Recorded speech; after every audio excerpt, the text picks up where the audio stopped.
Bonjour et bienvenue sur la Corénaïa 3D, c'est Tony et aujourd'hui je suis en compagnie des Andales Sultan Salut. et Reza. Salut, salut!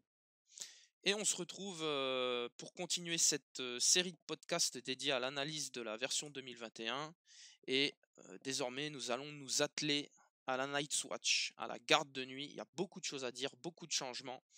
Et on va attaquer tout de suite par cette première partie qui sera dédiée au deck. Et donc cette première carte de deck, ça va être The Sword in the Darkness. Donc cette carte-là, quand une unité amie effectue une attaque de mêlée avant le jet de dés d'attaque, si le défenseur n'a pas été activé à ce round-ci, il deviendra donc paniqué et vulnérable. Ensuite, vous avez une petite mention qu'on va retrouver sur la plupart des cartes. Si l'attaquant est de la Night's Watch, donc une unité garde de nuit, vous pourrez attacher cette carte jusqu'à la fin de la partie. Et quand elle sera attachée, les attaques de mêlée de cette unité gagneront plus un dé d'attaque.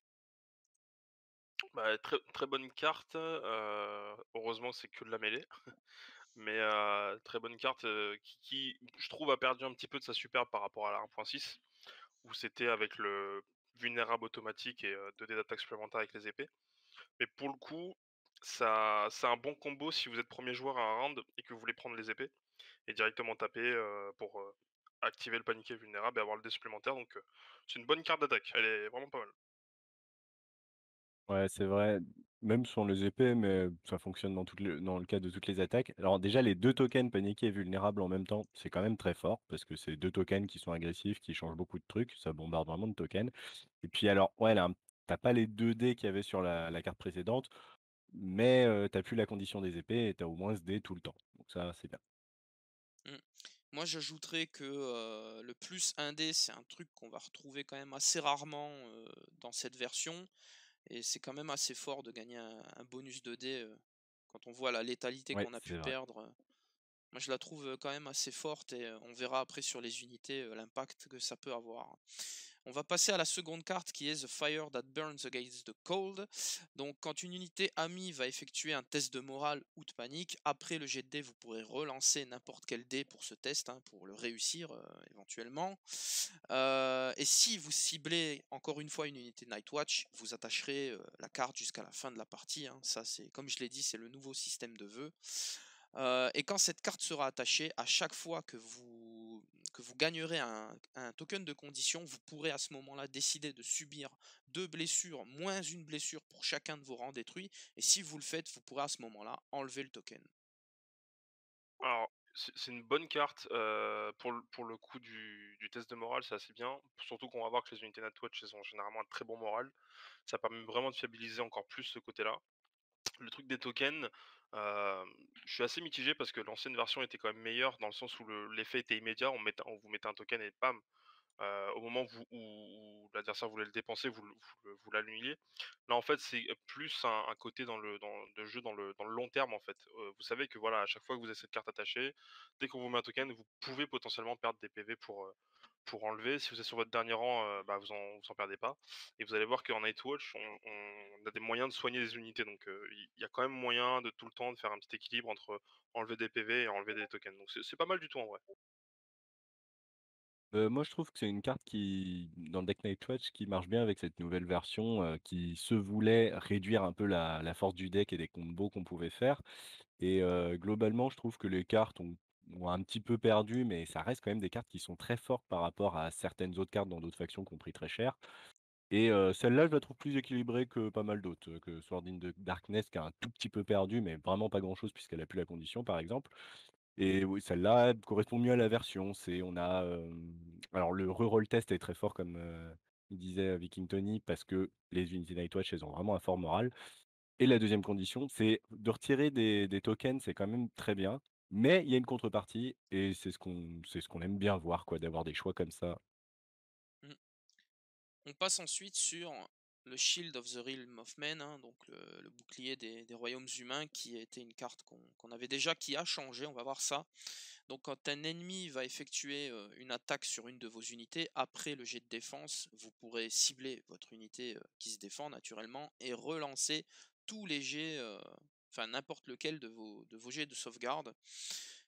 Toujours, la mention pour, l'attacher jusqu'à la fin de la partie à une unité Nightwatch et quand elle sera attachée, à chaque fois que vous serez attaqué, après le jet de dés, vous bloquerez automatiquement une touche.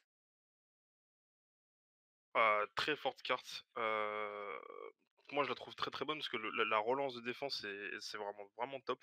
L'ancienne carte pour le coup bloquait des touches et il fallait avoir la bourse pour qu'on puisse rebloquer tes 3 touches. C'était, assez aléatoire ce que cette D3 et en plus si l'adversaire savait que voilà, vous avez pas la bourse à ce moment-là, il y avait pas de blocage. Là pour le coup, dans cette version où la létalité a quand même légèrement baissé par rapport à 1.6, même à drastiquement on va dire, bloquer en plus une touche automatique, ça peut vraiment casser, toute une un tempo pour un adversaire, qui veut passer de un rang en moins, je sais pas, je pense que c'est l'une des meilleures cartes du deck. On verra le reste, mais moi je la trouve très, très forte. Ouais, par rapport à l'ancienne était aussi une carte qui était assez forte, mais comme tu disais, déjà, il y avait ce truc de la bourse qu'on pouvait, bloquer et c'était le D3. Alors quand ça bloquait 3, c'était assez vénère. Quand ça bloquait un, bon, bah, ça fait l'effet de la carte, sauf que là, celle-là, elle a plus besoin de la bourse et relancer les jets de défense, c'est plutôt du tout bon. Après en Nightwatch, la défense, c'est pas forcément leur point fort, c'est de la 4+ ou de la 5+ en général. Mais du coup, ça fiabilise quand même des défenses qui sont à la base pas très importantes. Et par contre, oui, de bloquer plus une touche après le jet de défense, ça reste très, très fort. Mmh. On passe ensuite à une carte emblématique, c'était, à mon sens la meilleure du deck, Nightwatch de la précédente version. Je parle bien évidemment de The Watcher on the Wall. Donc cette carte-là, elle a changé et donc le trigger, ça va être après qu'une unité amie a été attaquée, vous pourrez cibler une autre unité combattante que le défenseur naturellement. Cette unité pourra à ce moment-là faire un pivot et shifter de 2. Et si toujours vous êtes Nightwatch, vous pourrez attacher cette carte. Et quand elle sera attachée, elle gagnera l'unité plus un en mouvement et elle pourra relancer n'importe quel jet de distance de charge. Alors effectivement, cette carte-là, elle est emblématique et pour le coup, l'ancienne était très, très forte parce qu'il y avait la manœuvre ou la marche. Mais pour le coup, celle-là, la nouvelle, elle est très bien aussi parce que son bonus, d'attachement de feu est largement meilleur que l'ancien, en fait. Parce que l'ancien, il y avait besoin du cheval pour avoir ce bonus-là. Là, le côté de plus un en mouvement, flat, ça passe la plupart de vos unités passent à mouvement 6 et la relance des charges comme ça gratuitement sans avoir, aucun malus, ça permet non seulement de tester enfin de viabiliser des charges à 2 ou 3. On a toujours ce côté-là où, la charge elle est automatique, il faut pas faire de 1 et on fait un 1 et peut-être aussi tenter des fois des charges à un peu plus à 4-5, pour vraiment tenter des trucs gamble et surprendre l'adversaire donc très bonne carte. Le shift et le pivot en plus c'est vraiment pas mal donc ouais, ça restera une carte emblématique pour l'instant. Ouais, le pivot shift, c'est quand même très fort. En gros, c'est une manœuvre déguisée pour éviter, j'imagine, le proc des, Ranger Hunter, quelque chose comme ça. Mais tu gardes un pivot, malgré tout, c'est pas juste un shift. Donc déjà, rien que ce pivot, ça permet un repositionnement qui est quand même, très utile dans ce jeu parce que, bah, tout ce positionnement, le fait qu'on ait peu d'activation, qu'il y ait une course aux activations et cetera, de se mettre, hors de portée des autres. Là, ça annule un peu le coup et oui, effectivement, l'attachement de la carte, c'est, clairement le gros point fort aussi. Ça fait l'effet de l'ancienne Daenerys qui était un effet, qui fiabilisait vraiment beaucoup les unités. Moi, pour l'avoir beaucoup joué, je voyais vraiment la différence, les unités qui passent à 5, qui passent à 6, les unités de 6 à 7 et puis la relance des charges, bah, c'est du cadeau quoi parce que, effectivement les charges à 1 qui t'empêchent de jouer des cartes, là qui vont t'empêcher de jouer, Sword in the Darkness, des choses comme ça et puis effectivement là tu tentes, plus facilement de faire des charges à 2-3. Bon là, tu as vraiment plus de soucis à le faire. Mmh. Ensuite, on va avoir The Light That Brings the Dawn. Donc c'est une nouvelle carte dans ce deck-là. Et son effet, donc quand une unité amie va effectuer une attaque de mêlée, avant le jet de dés, eh ben, le bonus, ça va être que vous pourrez relancer tous vos échecs. Toujours, vous pourrez attacher cette carte à une unité Nightwatch jusqu'à la fin de la partie. Et quand elle sera attachée, quand vous attaquerez des ennemis avec plus de rangs restants que vous pourrez à ce moment-là utiliser votre plus haute valeur de dés d'attaque. Très bien, très bonne carte. Elle a remplacé l'ancienne carte de pioche qui était, le corps qui réveille les dormeurs. C'est ça. Ce qui est logique avec la version où, la main est capée à 5 où, où avant on pouvait piocher assez grassement je dirais. Là le bonus est bien, alors après elle partage le même trigger que Sword in the Darkness, hein, donc il faudra faire un choix. Mais pour le coup, c'est une bonne carte quand on est dans des combats prolongés et qu'on a besoin, justement d'avoir de la relance. Ça combotte pas avec les Sworn Brothers par contre malheureusement, parce que leur ordre est exactement le même trigger et il est meilleur, ce qui est quand même vulnérable. Par contre, pour le coup, le deuxième effet de la carte, donc le vœu attaché, hem, moi je l'ai jamais vu en partie, être, pertinent. La plupart du temps, la Netwatch a quand même, la facilité à tenir ses rangs. Donc le deuxième effet, c'est pas un truc qui m'a vraiment, marqué. Par contre la relance fait effectivement, c'est quand même très, très fort. Ouais, pareil, la relance, c'est quand même une capacité dans cette version, qui va être assez conditionnelle ou limitée, à part les Stark, qui ont un attachement à un point qui permet de le faire. Là, c'est vrai que pour le coup, les Sword Brothers, bénéficient du truc. Bon, ça peut toujours servir au cas où tu fais 2 attaques dans le tour, au moins tu claques l'ordre avec un peu moins de scrupules. Ouais, le deuxième, c'est vrai, je suis assez d'accord avec toi, il y a beaucoup de soins dans le deck, le repositionnement, surtout bon avec, quand tu joues Jon Snow, moi pour l'instant j'ai vu que du Jon Snow, dans mon partie test, qui rajoute encore plus de heal. Donc le deuxième le attachement, je l'ai pas vu beaucoup proc. Par contre, par exemple, les Ranger Hunter, les Sword Brothers, ils perdent quand même pas mal de dés au deuxième, enfin ils perdent 2 dés au deuxième rang. Ce Le fait de pouvoir regagner 2 dés, c'est quand même très intéressant, quoi. Tu te retrouves avec des unités qui sont bien affaiblies, qui vont pouvoir tout relancer, tout leur dé. Donc le mec, il est tout seul sur son plateau et il te balance 7 dés relançables, ce qui te fait, des gros dégâts, généralement. On va passer à l'avant-dernière carte qui est Take the Black. Donc cette carte-là, quand une unité ennemie est détruite, donc c'est pas important de noter que vous n'avez pas besoin de la détruire en mêlée, ce sera quand elle sera détruite simplement. Vous pourrez cibler une unité Nightwatch amie, une infanterie, hein, attention, pas une cavalerie, à courte portée, et vous pourrez à ce moment-là soigner jusqu'à 4 blessures. Vous pourrez également prendre un attachement d'infanterie de l'unité ennemie qui a été détruite et le placer dans votre unité. Et évidemment, vous ignorerez à ce moment-là les limites d'attachement. 2e carte emblématique du deck, hein, on verra que la dernière aussi elle est emblématique, mais celle-là elle est vraiment, je pense qu'elle a créé des cauchemars dans certaines, parties. En mode: «Bonjour, je te récupère ton commandant», Stannis qui prend le noir ou la montagne qui prend le noir, c'est marrant. Le Ouais. le soin est super fort parce que c'est 4 PV, flat, je me rappelle plus de l'ancienne carte en 1.6, mais je crois que c'était un peu moins C'est bon. D3+2. Ouais, voilà, donc D3+2 c'était Gamble avec le D3. Là, pour le coup, c'est 4 flat, il y a pas de fioriture, on récupère un rang. Et ce qui est bien, c'est qu'on peut faire le soin à courte portée de l'unité qui est morte. Donc ça peut des fois, voilà, «ricocher» entre guillemets et soigner une autre unité qu'on avait besoin de tenir, quoi. Donc très bonne carte encore, hein, ça a pas bougé, elle est même meilleure, quoi. Mm. Ah oui, elle est clairement meilleure, on peut faire les 2. C'est qu'avant, on devait choisir soit de voler l'attachement, soit de se soigner de D3+2.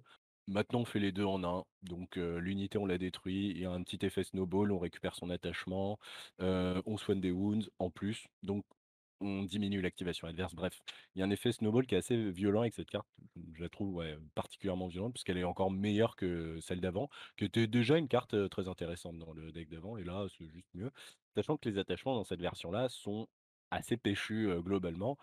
Il y en a pour 2 points qui font des trucs assez fantastiques et le fait de se retrouver avec, je sais pas, l'unité de ton commandant qui se retrouve avec un attachement supplémentaire, ça te fiabilise ton unité, vraiment méchamment. Il y a beaucoup d'unités. La Nightwatch, les Targaryens, ils ont aussi l'attachement à 3 points qui permet de faire, une attaque ou une manœuvre gratuite qui, rajoute une activation. De pouvoir voler un attachement comme ça, par exemple, c'est clairement du caviar. Ouais, je suis assez d'accord. On va du coup passer sur la dernière carte qui n'est autre que And Now His Watch is Ended. Donc au début de n'importe quel tour, vous pourrez attacher cette carte à une unité Nightwatch amie. Quand elle sera attachée, au moment où une autre unité Nightwatch sera détruite, vous pourrez défausser cette carte. Si vous le faites, vous pourrez bouger une carte tactique, donc un vœu d'une unité de cette unité à une autre, donc celle qui a été détruite, et l'unité pourra alors effectuer une attaque, une manœuvre ou une marche. Ah, j'ai une petite préférence pour l'ancienne. On réactive une unité, c'était quand même pas trop mal. Après, c'est vrai que la nouvelle, elle est très forte, dans la nouvelle version parce que la plupart des activations, ont baissé généralement. On est passé entre 6 à 8, enfin, en dehors des free fall, bien sûr. coup, c'est vrai que refaire une attaque, rebouger ou une marche, c'est quand même très fort parce que ça permet vraiment de doubler, l'efficacité d'unité. Mais ce que j'aime beaucoup, c'est que maintenant, on a le côté, facile de la jouer. C'est au début de n'importe quel tour. Oui. Ça peut permettre justement, en fait, en prévision du on sait que l'unité va mourir, de directement de dire à l'adversaire: «Tu vas me la tuer, mais derrière, il va se passer quelque chose». Pour le coup, c'est une bonne carte de contre. Elle a vraiment, cet effet un peu psychologique, de la jouer en début de n'importe quel tour. C'est ça que j'aime bien dans son changement, quoi. Ah, c'est clair que ça devient beaucoup plus une carte main game et alors ouais, elle est assez enfin elle a pris un peu cher par rapport à sa version précédente où on récupérait le vœu et on retire un token d'activation ou on récupère un NCU. Là, il y a plus qu'une unité qui est un peu boostée, mais c'est vrai que comme tu disais, bah, le but c'était de réduire, les actions gratuites, les choses comme ça et là elle en fournit une quand même bonne. Bon, il y a pas la charge, dans les actions que l'unité performe, ce qui est pas mal. L'attaque, ça peut être vraiment très bien et en tout cas le repositionnement, c'est toujours bon à prendre, sachant que là, il y a pas de malus ou quoi que ce soit, c'est une manœuvre ou une marche action et puis voilà. Mmh. Je vais ajouter quand même que, la particularité de ce deck par rapport à l'ancienne version, c'est que les vœux, d'une part, ne nécessitent plus, de contrôler des zones pour avoir les effets, sur vos unités une fois qu'elles sont attachées. Donc ça, c'est déjà, heu, comment dire? Excessivement fort. Et en plus de ça, vous allez pouvoir stacker vos vœux. Donc en fait, vous n'êtes plus cantonné à un vœu par unité, vous allez pouvoir les collectionner sur une même unité. Quand on va voir dans la partie suivante les unités, ce qui va être possible de faire grâce à ces vœux, bon, je crois que j'ai pas autre chose à dire, sinon ça on va rentrer dans quelque chose de De salé de ma part. voilà, du coup, je vais vous laisser finir, avec un mot, chacun, sur la globalité des changements, en fait, de ce deck-là par rapport à l'ancienne version. Raiza, si tu veux, je te laisse parce que moi, je vais être, je vais pas être objectif. Bah, ouais, je trouve globalement, on voit qu'il y a quand même pas mal de decks qui sont un peu fait couper les pattes sur, les actions gratuites, les choses comme ça. Je pense notamment au deck Targaryen, des choses comme ça. Ce qui était assez nécessaire parce que, des cartes, très péchues et cetera, les Stark notamment. Dans ce deck-là, j'ai pas ce sentiment-là. Dans ce deck-là, c'est clairement le deck où j'ai avec le deck Lannister, mais qui est quand même différent. Le deck Lannister, c'est beaucoup plus du contrôle que de la réactivation et cetera. Là, ce deck-là offre un peu de tout. Il offre, beaucoup de mobilité, il offre, un peu de soin, il offre de la capture, il offre comment dire? De la tankiness, voilà, c'est ça que je cherche, avec, le reroll des tests de panique, le dé qui bloque, qui est vraiment très fort, de pouvoir relancer tout ça. Bref, le deck est très polyvalent, je trouve pas que par rapport à l'ancien, il a vraiment pris du plomb dans l'aile. Les triggers ont été, un peu facilités et comme tu disais, Tony, bah, le fait de plus avoir besoin de contrôler de zone alors, bon certes les effets, sont peut-être un petit peu moins forts mais, juste pas contrôler de zone, ça rend le truc très fort et puis le fait de pouvoir les cumuler aussi. Tu Mmh, peux mettre, 6 vœux, enfin 6, oui, suivant certains généraux, mais là, tu peux mettre 5 vœux de base dans une seule unité, quoi. Ce qui rend l'unité, bon, bah, mmh, vieille. Bah, c'est un peu ce que je vais déplorer malheureusement. C'est moi j'avais joué Nightwatch, un peu tardivement sur la 1.6. J'avais beaucoup aimé ce côté, justement, assez tricky dans le côté combo. Il fallait qu'on ait les bonnes zones pour avoir les effets maximum. Le deck était très facile à jouer aussi, hein. La plupart des triggers étaient faciles, C'est vrai. on avait une très bonne pioche, on avait des unités, très fortes aussi, mais on avait aussi un système de points déjà qui était très différent, donc forcément les listes étaient un peu plus hétéroclites. Mais là, ce qui me manquait vraiment dans le nouveau, c'est on a perdu ce côté-là. On a perdu le côté, j'ai besoin de la bourse pour avoir bloqué mes touches, j'ai besoin des épées pour avoir les 2 d'attaque supplémentaires. Et en fait, c'est devenu très, très facile. Et le stacking de vœux, moi, c'est quelque chose que je trouve vraiment déplorable parce qu'en fait, il y a une unité chez nous, voire peut-être même 2, qui vont être surboostées. Et une fois qu'on commence à stacker, stacker, stacker, stacker, on a l'impression en fait qu'en face c'est un rouleau compresseur et on n'arrivera jamais à les tuer en fait, quoi. Donc c'est un peu dommage. Moi j'avoue que ça m'a calmé au niveau de la netwatch, mais bon, c'est comme ça, hein, faut bien qu'il y ait des changements, quoi. mmh. Ouais, je vais ajouter également un petit mot, je vais quand même le dire moi, je rebondis, je suis entièrement d'accord avec toi Sultan et aussi Reza. Il y a un côté facilité à jouer ce deck et à améliorer ses unités. Et je dirais même qu'il y a un côté pénible dans le sens où quand on vient rajouter plusieurs vœux, en cours de partie, en fait, on se voulait sur quelque chose de simple. Et là, en fin de compte, on va avoir des effets qui se cumulent. Va falloir tout se rappeler au moment où on va les jouer. Et je trouve qu'il y a un côté pénible. Mais bon, après, ça, c'est personnel, hein. Je doute pas que beaucoup de joueurs Nightwatch doivent être très contents de ce qui a été fait. Bon, on gardera le reste du sel pour la conclusion, je pense. C'est un podcast Greyjoy ou c'est un podcast Nightwatch? Non, mais moi je suis pro Nightwatch, hein, je la joue depuis le début, mais on verra lors des autres parties que je déchante un petit peu. Mais bon, c'est pas grave, c'est personnel, j'ai pas envie d'influencer qui que ce soit et on va essayer d'être assez objectif. On va essayer, je dis bien. Sur ces paroles, on va pouvoir conclure ce premier podcast, cette première partie. Moi, je vous dis à très vite pour la seconde partie qui sera dédiée aux unités garde de nuit.